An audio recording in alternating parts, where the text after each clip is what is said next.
A Grab food delivery rider was obstructed Tuesday morning in entering a barangay in Bulacan by a female personnel, supposedly due to curfew hours and imposed ECQ in the area. The rider's Facebook Live video became viral after the authorities questioned the operations of the Lugaw store and argued that Lugaw is not essential. Presidential spokesperson Harry Roque, however, made it clear that the Lugaw or any food item for that matter is deemed essential. Meanwhile, in Iloilo City, a food panda delivery rider on Holy Wednesday was shot dead by a security guard. The victim suffered multiple gunshot wounds and died at the scene after the security guard allegedly got irked when the rider placed the wet meal pack on top of his logbook, which then resulted to a heated argument. The security guard and suspect immediately fled the crime scene but was later on intercepted by Lawan Police Station personnel in Sibalom, Antique on Wednesday night.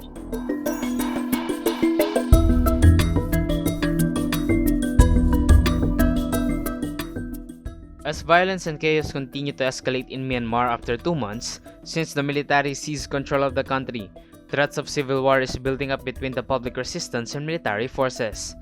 United Nations Special Envoy for Myanmar Christine Schraner Bergener expressed her worries, stating that the growing use of force from the military has led to concerns that the country would soon reach a civil war of an unprecedented scale. Bergener also stressed that Myanmar could lead into a failed state if UN Security Council would not take action to restore democracy in the nation. Moreover, Bergener had strongly appealed to the Council, saying that the necessary measures should be considered to prevent of what she called a multidimensional catastrophe from happening.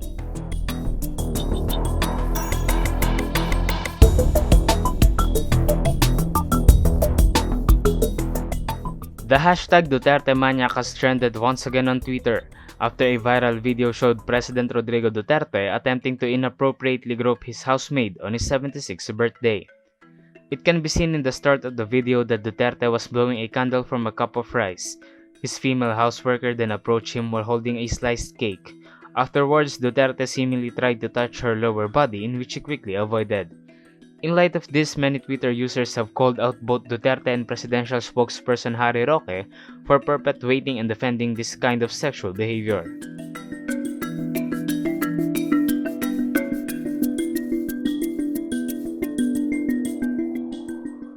The Chinese fleet greeted the armed forces of the Philippines on Wednesday with a warning during the military aircraft's maritime patrol in Julian Felipe Reef.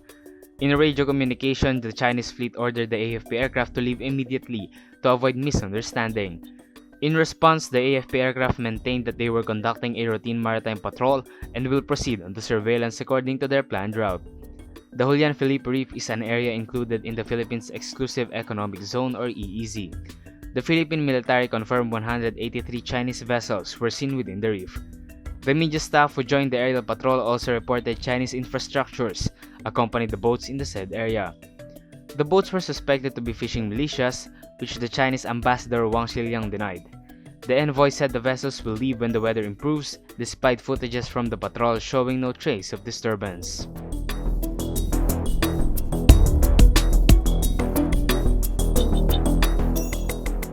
Malacanang announced the extension of the enhanced community quarantine in Metro Manila, Cavite, Laguna, Rizal, and Bulacan for another week to control the fresh surge in COVID-19 cases in the country.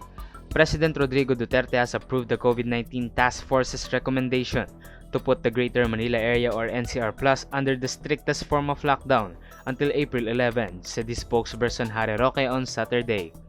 The Philippines has been experiencing a spike of new COVID-19 infections in recent weeks, prompting the government to impose lockdown in the capital region and its 4 nearby provinces.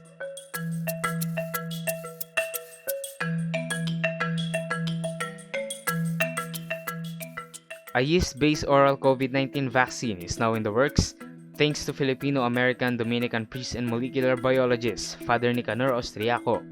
Austriaco said he is developing 2 COVID-19 vaccines, one for the original strain and another for the new variants. The yeast-based oral vaccine will produce spike proteins of SARS-CoV-2, the virus that causes COVID-19, and will create a response from the immune system to fight the spike proteins. The oral COVID-19 vaccine will be in pill form and can be added to any beverage for easier consumption. Until next week, this has been Explained Express. delivering you the most pressing issues straight to your fingertips.